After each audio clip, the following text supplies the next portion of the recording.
Você já ouviu falar sobre olho dominante? Quem já foi fazer exame no oftalmologista, né? Já ouviu falar. Eu me lembro quando eu fui fazer alguns exames para usar o óculos de leitura, e o oftalmologista estava me explicando, porque eu estava me adaptando com um olho, o outro não conseguia, né?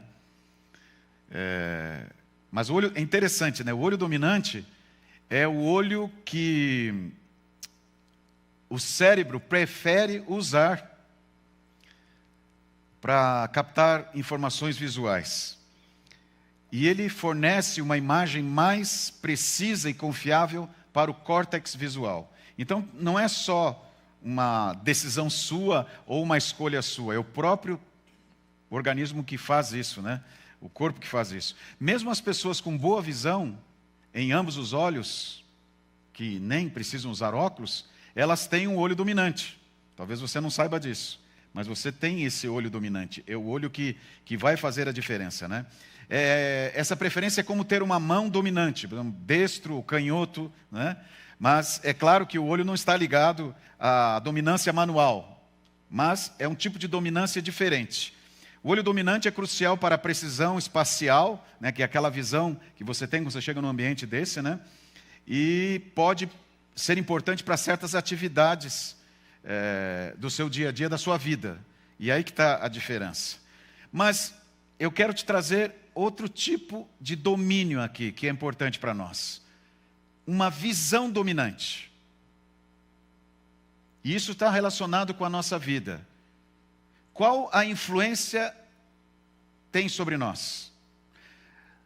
A visão dominante é aquela que você tem como prioritária para você. É onde os teus olhos têm focado. Tem gasto mais tempo, tem dedicado mais tempo. Prioridades, importância. E a gente, quando começa uma semana, como hoje estamos começando, a gente já tem aquilo que é prioritário para nós. E isso é fácil de identificar. É aquilo que chama mais a atenção da gente, aquilo que nós dedicamos mais tempo. E nós valorizamos mais. E com isso, a nossa vida terá uma influência, ou para o bem ou para o mal. E essa dominância, muitas vezes, ela pode nos trazer tristezas, derrotas, sofrimentos. Vamos para a palavra de Deus para a gente entender a história de um homem que aprendeu a definir qual é a dominância, o olhar dominante na sua vida. Vamos para Reis então, 2 Reis capítulo 18, verso 13. Como eu disse antes, pode deixar a tua Bíblia aberta, que nós vamos avançar aí na palavra do Senhor, vamos estudar a palavra do Senhor e aprendermos juntos com a Bíblia Sagrada. 2 Reis capítulo 18, verso 13. Ao texto da Bíblia diz assim: no ano 14º do rei Ezequias, subiu Senaqueribe, rei da Síria, contra todas as cidades fortificadas de Judá, e as tomou.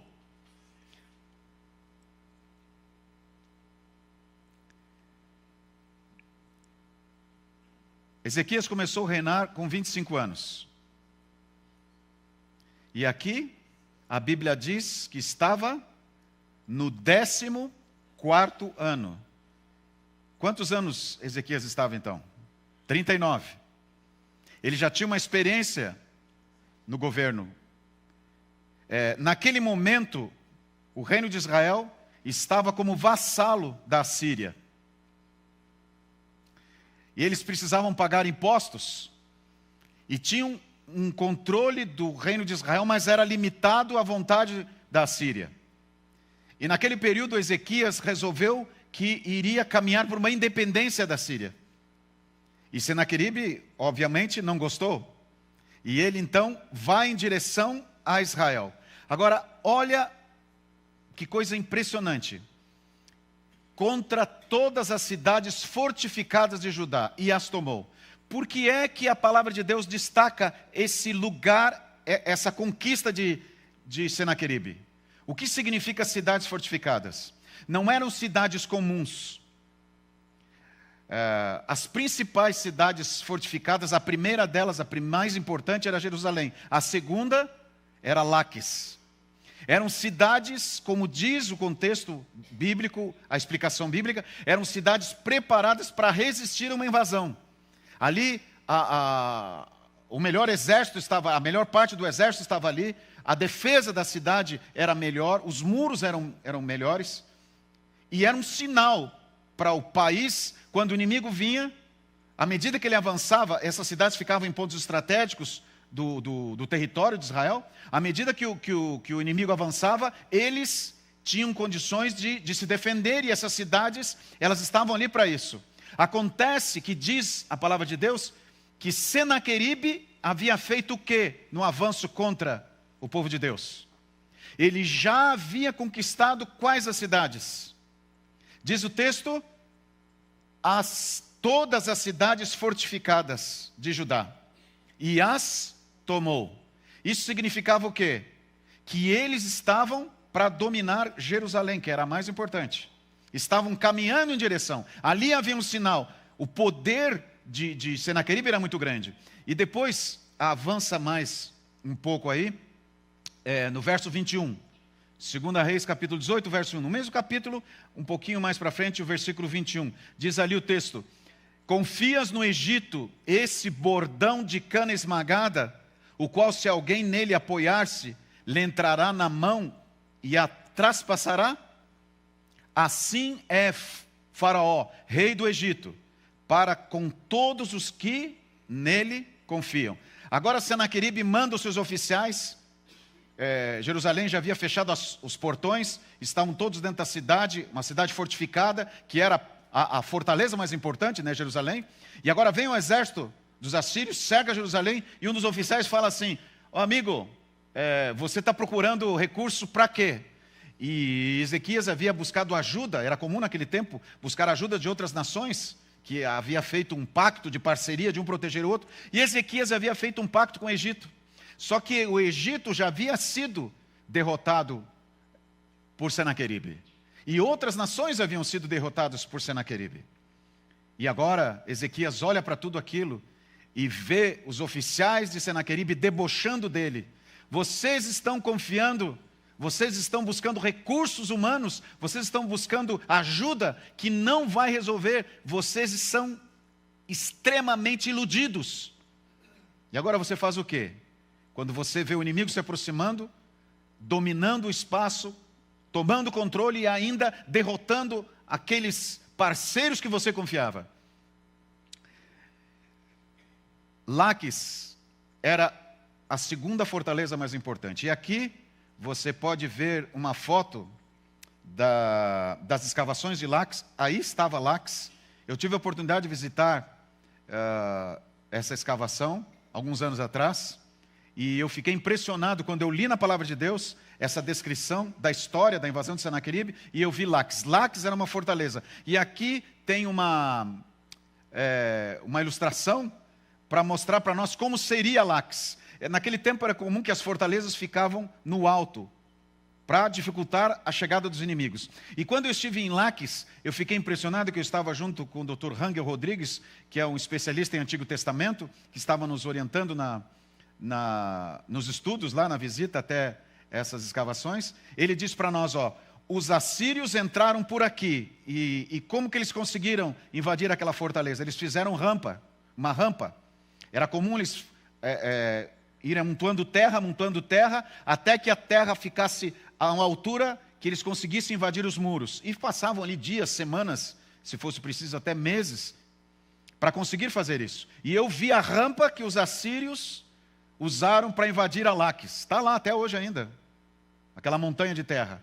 E aí o professor Rangel disse, os assírios levaram o povo de Deus por aqui. E havia um lado onde eles desceram e levaram cativos aqueles que moravam em Laquis. Tudo isso agora, Senaqueribe estava ouvindo falar. Agora, por que eu estou mostrando essa foto para vocês? A tomada de Laquis aconteceu por Senaqueribe no ano 701 a.C. Escavações extensas foram realizadas em Laquis, e há na arqueologia uma dedicação muito grande para esse local, porque ali têm sido encontrados muitas informações, muitos tesouros arqueológicos. já havia acontecido 3 expedições arqueológicas para Laques. As primeiras escavações foram conduzidas em larga escala entre 1932 e 1938 por uma expedição britânica dirigida por James Leslie Starkey. Foi o primeiro projeto de escavação em Laques, mas não parou por aí. Em 1966 e 1968, Johan Aharoni, na época, na equipe da Universidade Hebraica de Jerusalém, realizou uma pequena escavação no Santuário Solar, do período persa. Finalmente, escavações sistemáticas de longo prazo, em uma larga escala, foram dirigidas por David Hussishin, do Instituto de Arqueologia da Universidade de Tel Aviv, entre 1972 e 1993.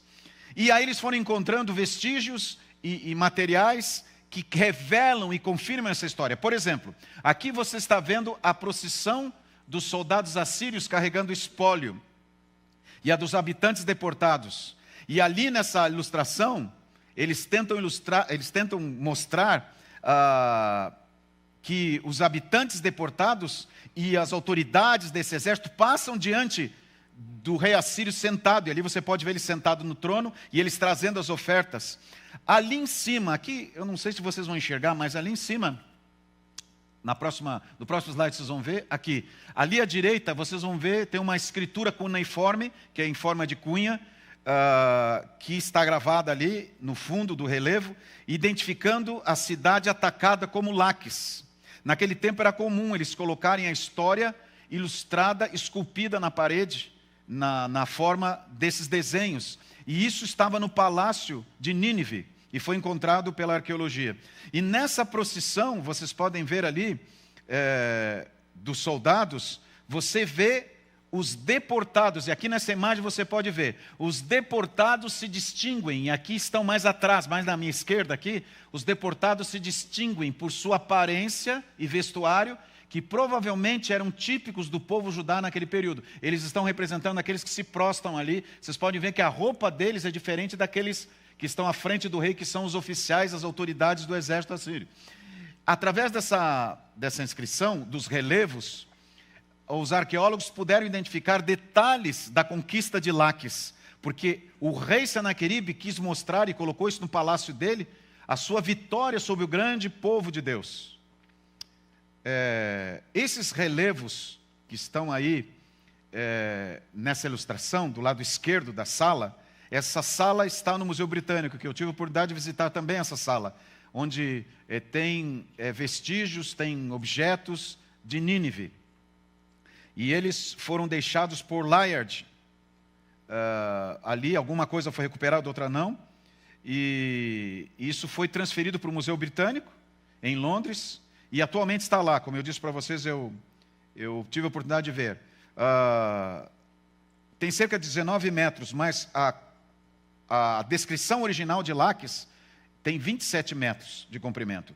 Essa é a série mais longa e detalhada de relevos assírios, que está representada através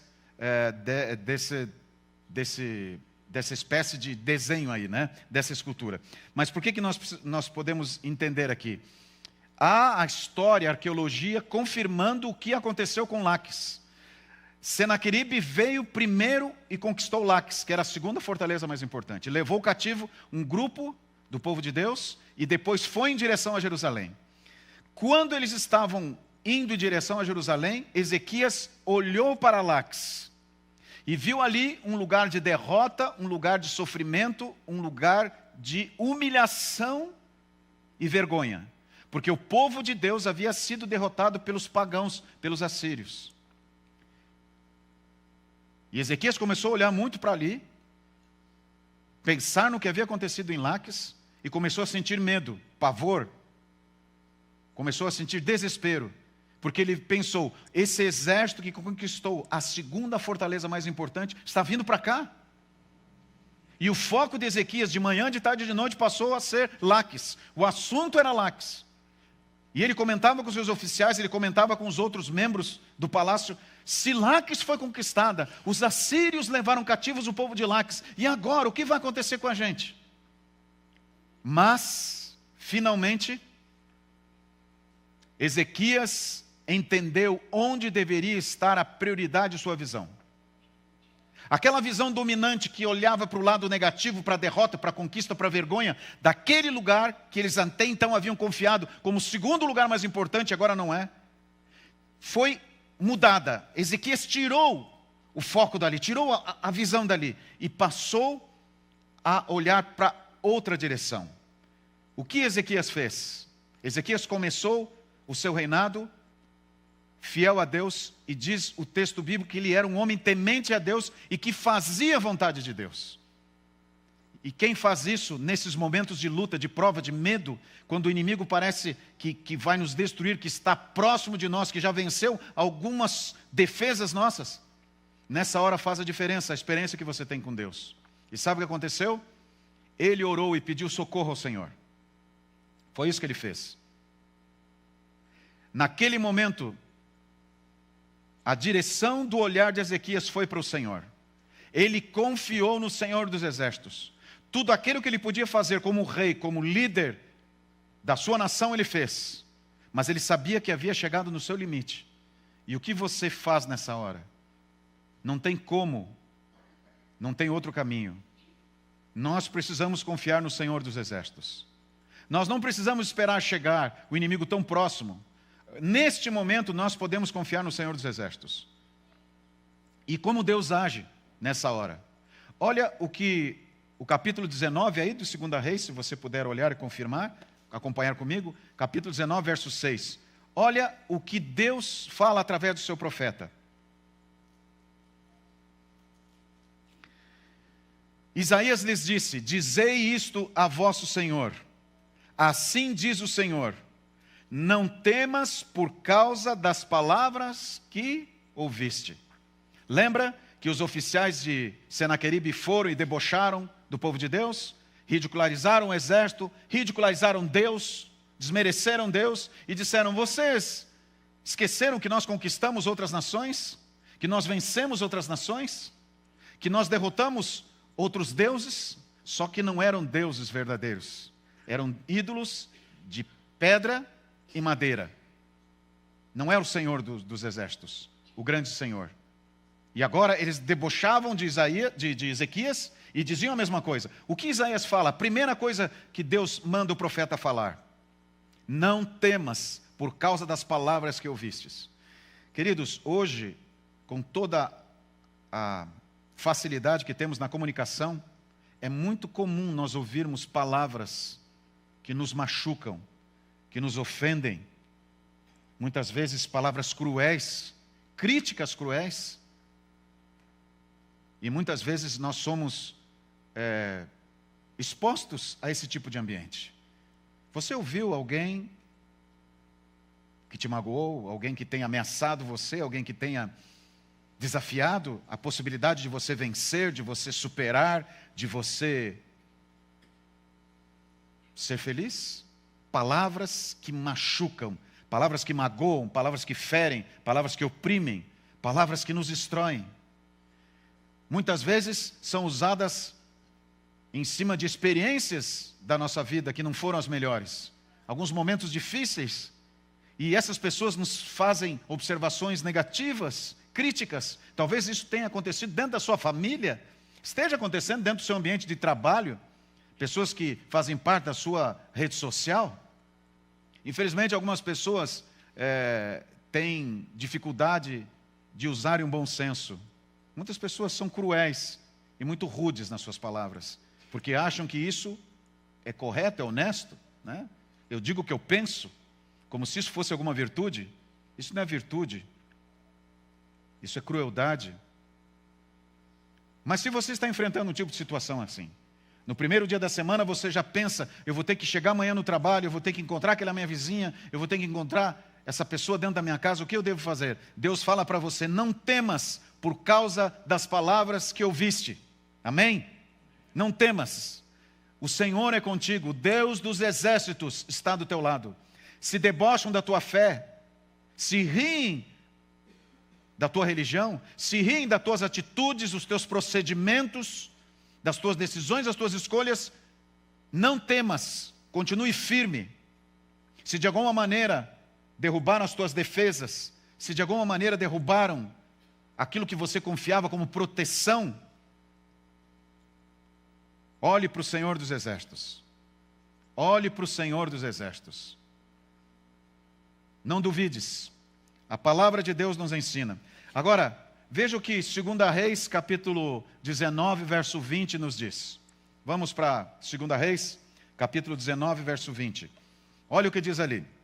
O profeta continua falando.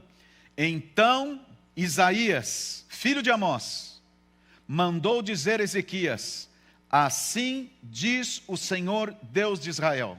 Olha o que um profeta, um homem como eu e você, um ser humano como eu e você, filho de um outro ser humano, uma pessoa comum, que foi usada por Deus, agora ele se torna uma voz, um porta-voz, um mensageiro do Senhor, um profeta, e ele diz para o rei a mensagem que Deus deu para Ezequias. Qual foi a mensagem? Quanto ao que pediste, olha só o que Deus diz para Ezequias: quanto ao que me pediste acerca de Senaqueribe, rei da Síria, esse grande, poderoso líder militar, rei, que desafiou a Deus e ao povo de Deus. O que Deus falou a respeito desse homem? Eu te ouvi, Ezequias. Deus já ouviu você. Qualquer palavra que tenha sido dita, qualquer situação que você tenha nas suas mãos, Deus já te ouviu, está cuidando de você. Amém? Nesse primeiro dia da semana eu posso sair daqui, da frente dessa tela, da frente de dentro dessa igreja, com a certeza, Deus já me ouviu. E olha o que Isaías diz que Deus faz quando Deus ouve. Ele diz assim: porque eu defenderei, olha aí, esta cidade, eu defenderei essa cidade. Mesmo que Laques tenha caído, mesmo que o exército seja maior, eu defenderei essa cidade para a livrar. Por amor de mim e por amor de meu servo Davi. Olha que Deus maravilhoso. Certamente dentro daquela cidade, dentro de Jerusalém, havia pessoas com graves problemas morais, pecadores, pessoas que não seguiam os princípios de Deus e que viram a morte de perto e viram a sua fragilidade e se arrependeram. Deus aceitou o seu arrependimento, Deus aceitou a sua mudança. E Deus disse: eu ouvi e eu defenderei vocês. E não só defenderei, eu os livrarei. E o que acontece quando Deus se manifesta? Você pede, Deus ouviu a tua oração? Diz, ouviu a oração. E o que Ele faz? Ele defende você. Ele fala: não temas, não fica com medo do que tem falado para você, do que tem dito para você. Por mais que tenha sido um argumento forte, um argumento difícil, alguém que vem e tem o dom, tem pessoas que têm o dom de massacrar os outros, por maldade às vezes, é natural, a pessoa faz aquilo e acha aquilo uma virtude. Mesmo que você tenha esse tipo de experiência ou convivido com alguém assim, Deus já ouviu a sua oração. E olha o que Deus faz. O capítulo 19, agora o verso 35 diz assim: então, quando que aconteceu? Naquela mesma noite. Que noite foi essa? Naquela noite que Deus prometeu para Ezequias, que Isaías falou para Ezequias: Deus vai livrar você. Naquela mesma noite, saiu, quantos anjos saíram, gente? Um anjo só. E feriu no arraial dos assírios, quanto? 185 soldados. É isso? 185 mil soldados. Não eram camponeses, não eram pessoas inexperientes, eram homens de guerra, armados, poderosos, extremamente confiantes no controle de uma batalha. Oficiais que estavam acostumados, como eles mesmos disseram, enfrentaram outras nações, outros países, não eram quaisquer soldados, eram soldados poderosos e experientes. Esses soldados, diante de um anjo do Senhor, foram destruídos. E diz o texto: e quando se levantaram os restantes pela manhã, eis que todos eram cadáveres. Quem desafia o Senhor, quem se levanta contra o Senhor e contra o seu povo, terá que enfrentar as consequências. Retirou-se agora Senaqueribe, aquele que debochou de Deus, aquele que desafiou Deus, que ameaçou o povo de Deus. O que aconteceu com ele? Retirou-se, pois, Senaqueribe, rei da Assíria, e se foi no arraial dos assírios. Ali onde ele havia ficado, ele viu tudo aquilo. Ele saiu e fugiu para a terra dele. Voltou e ficou aonde? Em Nínive, que era a capital da nação dele. Sucedeu que, estando ele a adorar na casa de Nisrode, seu Deus. E queridos, eu quero dizer algo importante para vocês. Esses deuses que eles adoravam eram demônios. Eles adoravam a um anjo caído, um anjo que se levantou contra Deus, desafiando o Deus do universo. Satanás tem desafiado ao povo de Deus, a Deus, ridicularizando o povo de Deus. E quem sabe você tem ouvido mensagens que te desanimam muitas vezes. Parece que o pecado prevaleceu. Parece que Satanás tem vencido e tem avançado. Esse homem adorava ao inimigo. E o que aconteceu com ele? Ele estava dentro do templo, adorando ao seu ídolo. E diz ali, Adrameleque, seus próprios filhos, e Sarezer, o feriram a espada e fugiram para a terra de Ararat. E Esarhaddon, seu filho, reinou em seu lugar. Esse foi o fim de um grande tirano que desafiou a Deus e o povo de Deus. O Senhor é o grande Deus dos exércitos. E Ele tem poder acima dos poderes das trevas.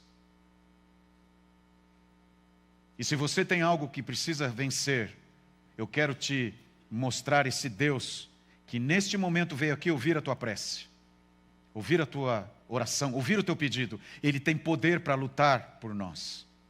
E algo muito importante nós precisamos entender, e por isso que eu trouxe essa mensagem para você e para mim. Olha o que diz esse texto do livro Testemunhos para a Igreja, volume 5, página 667. É objetivo especial de Satanás impedir que essa luz atinja o povo de Deus, que tanto dela necessita em meio aos perigos desses últimos dias. Que luz é essa? Que luz é essa? Que Deus ouve a sua oração. Amém? Segunda, que Deus vem para libertar você. Amém? Terceiro, que Deus tem poder para vencer o inimigo. O inimigo já está vencido. Em nome de Jesus, eu e você estamos protegidos nas mãos do Senhor. Ao começarmos mais uma semana, ao começarmos mais uma atividade da nossa vida, seja você que está me assistindo agora, talvez tempo depois desse culto, que está vendo essa mensagem pelo YouTube, pelo Face, Deus tem poder para restaurar a sua vida. Não duvide disso. Deus já ouviu a sua oração. Não tenha medo de palavras que tenham dito para você. Quem sabe, na tua infância, num ambiente que você menos esperava, desmereceram você, duvidaram de você, ofenderam você. Não tenha medo das palavras. Deus está aqui para ouvir você. Deus nesse momento está ouvindo você. E tem poder para restaurar você. Onde os teus olhos, neste momento, estão fixos?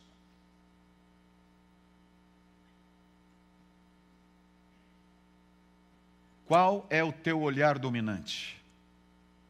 Você está olhando para Laques, o lugar da derrota, o lugar onde o inimigo prevaleceu e desafia você? Ou para Jerusalém, o lugar da libertação, onde Deus destruiu o inimigo e te deu a libertação? Para que lugar você tem olhado?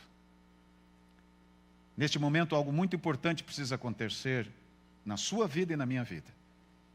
Nós precisamos entender que servimos um Deus poderoso. Como disse Davi, eu venho em nome do Senhor dos exércitos. Você serve um Deus poderoso, você serve ao Senhor dos exércitos. E seja qual for o ataque, a batalha, o poder do inimigo, Deus é muito maior. E Ele já enviou o seu anjo poderoso para proteger você e te dar a libertação. Você acredita nisso? Nesta noite, a nossa visão dominante deve ser para o Senhor dos Exércitos.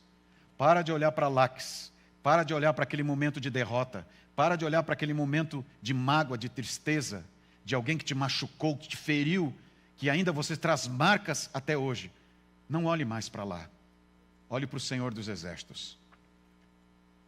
E é certo, Ele vai libertar você.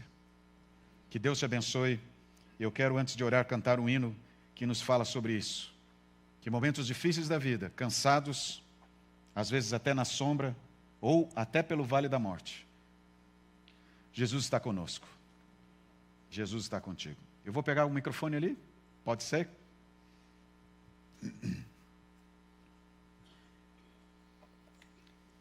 Pode ser esse? Pensa na letra desse hino e faça essa mensagem fortalecer a certeza do cuidado de Deus.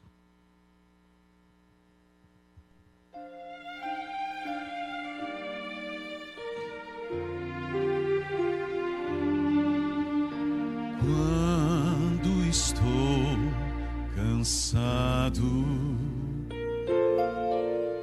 e em meio à sombra estou, o coração ferido ou perseguido sou. Jesus é meu amparo, amigo na aflição. Os seus olhos me contemplam e Ele dá-me proteção. Os seus olhos me contemplam e Ele dá-me proteção. Feliz e muito alegre, cantando eu estarei. Deus protege as aves, cuidará também de mim.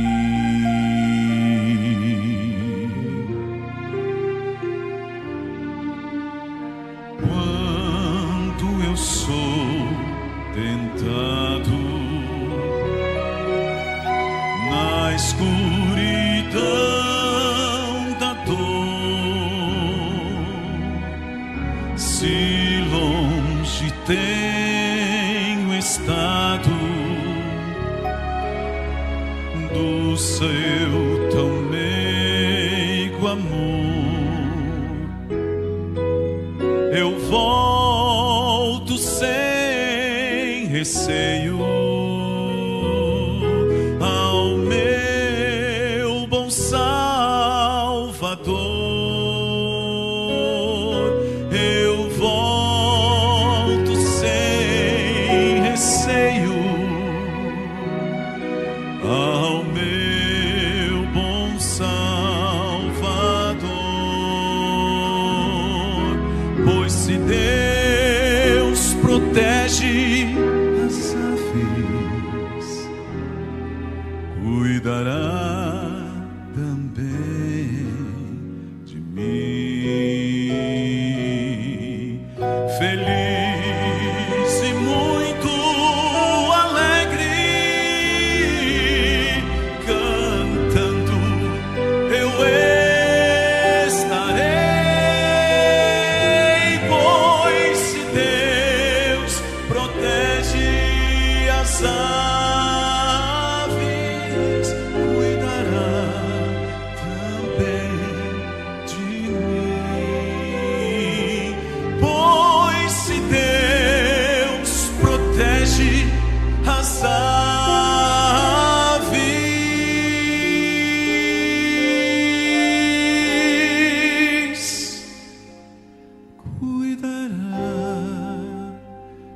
também de mim.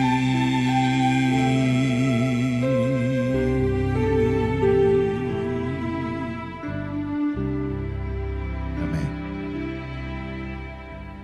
Você pode orar comigo?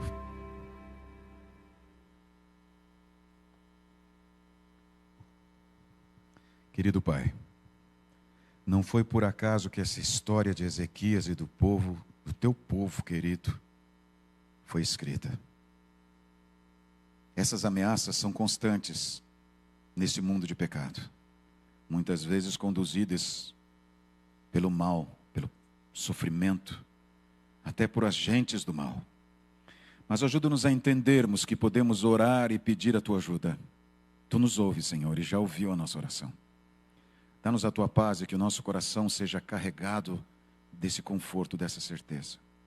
E em nome de Jesus, que possamos avançar descansando, que servirmos ao grande Senhor dos exércitos, o grande Deus, o grande Criador, o grande Senhor desse universo.